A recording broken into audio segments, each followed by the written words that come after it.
एक मुस्लिम कैसे बना कृष्ण का भक्त। यह कहानी है उस प्रेम का जो न धर्म देखता है न जात, बस दिल से दिल तक पहुंच जाता है। पुराने समय की बात है। एक शहर में एक मुसलमान युवक रहता था जिसका नाम था खान। खान स्वभाव से बहुत सीधा, नेक दिल और दयालु इंसान था। उसे किसी से बैर नहीं था, लेकिन भगवान, भक्ति या पूजा पाठ से उसका कोई खास संबंध नहीं था। उसकी एक आदत थी, वह रोज़ शाम को अपने मोहल्ले की एक छोटी सी पान की दुकान पर जाता था। वहाँ बैठकर पान खाता, थोड़ी बातचीत करता और फिर अपने घर लौट आता। एक दिन जिसने सब कुछ बदल दिया। एक दिन जब खान पान खाने पहुँचा तो उसकी नज़र अचानक दुकान की दीवार पर लगी एक तस्वीर पर पड़ी। वह तस्वीर थी एक नन्हे बेहद सुंदर बालक की। घुंघराले बाल, माथे पर तिलक, हाथ में मुरली और चेहरे पर ऐसी मुस्कान जिसे देखकर किसी का भी दिल पिघल जाए। खान उस तस्वीर को बस देखता ही रह गया। कुछ देर बाद उसने पान वाले से पूछा, भाई ये बच्चा कौन है और इसका नाम क्या है? पान वाला मुस्कुराया और बोला, अरे खान साहब, ये कोई साधारण बच्चा नहीं, ये है हमारे श्याम, कन्हैया, श्री कृष्ण, दया से भरा दिल। खान ध्यान से उस तस्वीर को देखता रहा, फिर अचानक बोला, ये बच्चा तो बहुत सुंदर है, लेकिन ये जिस ज़मीन पर खड़ा है वो तो बहुत खुरदरी लग रही है। इसके पैरों में छाले पड़ जाएंगे, इसको चप्पल क्यों नहीं पहनाते? पान वाला हंस पड़ा, तुम्हें इतनी दया आ रही है तो तुम ही पहना दो चप्पल।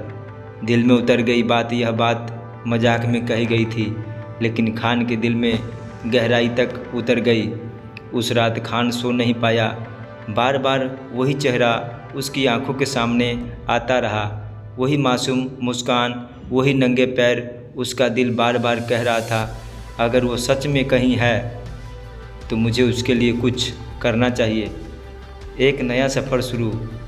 अगले दिन खान बाजार गया और बड़ी मेहनत से एक छोटी सी चप्पल खरीदी। वह सीधा पान वाले के पास पहुंचा और बोला, लो भाई, मैं चप्पल ले आया, अब उस बच्चे को बुलाओ। पान वाला थोड़ा गंभीर हुआ और बोला, खान साहब, वो बच्चा यहाँ नहीं रहता, वो तो वृंदावन में रहता है और वहाँ बांके बिहारी मंदिर में मिलेगा। वृंदावन की ओर यात्रा, बस फिर क्या था। खान ने बिना कुछ सोचे वृंदावन जाने का निश्चय कर लिया। न कोई तैयारी, न कोई डर, बस दिल में एक ही भावना, मुझे अपने श्याम को चप्पल पहनानी है।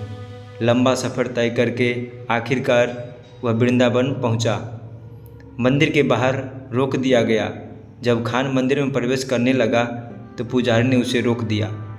रुको, तुम दूसरे समाज के हो, तुम्हें अंदर जाने की अनुमति नहीं है।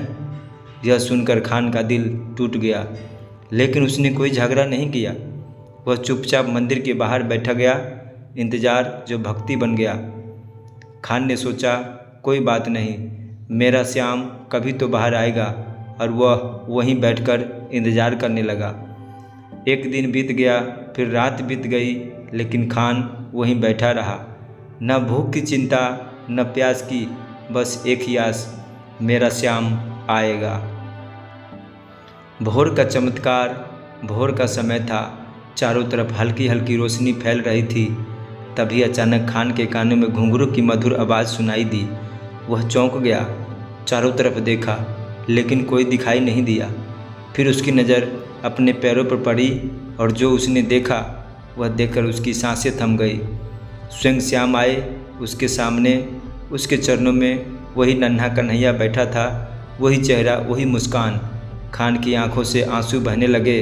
उसने तुरंत कन्हैया को अपनी गोद में उठा लिया, लेकिन तभी उसकी नज़र कन्हैया के पैरों पर पड़ी। उनके पैरों से खून निकल रहा था, दर्द और प्रेम। खान रोते हुए बोला, बेटा, तेरा नाम क्या है? कन्हैया मुस्कुराकर बोले, श्याम। खान बोला, तू मंदिर से आया है, फिर तेरे पैर में ये घाव कैसे? कन्हैया का जवाब। कन्हैया ने बड़े प्यार से कहा, नहीं, मैं मंदिर से नहीं आया, मैं तो गोकुल से पैदल चलकर आया हूँ, क्योंकि तुमने मुझे जिस रूप में अपने दिल में बसाया, मैं उसी रूप में तुम्हारे पास आया हूँ। और गोकुल से यहाँ तक आने में मेरे पैरों में कांटे लग गए। भक्ति का जन्म यह सुनकर खान फूट फूट कर रो पड़ा। उसे समझ आ गया कि ये कोई साधारण बालक नहीं, ये स्वयं भगवान है। उसने कन्हैया के चरणों में सिर रख दिया और कहा, हे मेरे कन्हैया, आज से मैं तेरा हूँ, मैं तेरे गुण गाऊँगा, तेरी महिमा लिखूँगा। खान से बने रस खान। उस दिन के बाद खान का जीवन पूरी तरह बदल गया। वह भगवान कृष्ण का ऐसा भक्त बना कि उसकी भक्ति में कोई भेदभाव नहीं रहा। उसने अपने प्रेम को शब्दों में ढाला और दुनिया ने उसे नाम दिया रस खान। एक ऐसा भक्त जिसने साबित कर दिया कि सच्चा प्रेम न धर्म देखता है न जात, बस दिल से भगवान तक पहुंच जाता है। जय श्री कृष्ण। जय भक्त रस खान। इस कहानी के सभी पात्र और घटनाएं काल्पनिक है। इसका किसी से कोई संबंध नहीं है। अगर किसी से मेल होता है तो उसे एक संयोग माना जाएगा। धन्यवाद, नमस्कार, प्रणाम, जय हिंद, जय भारत।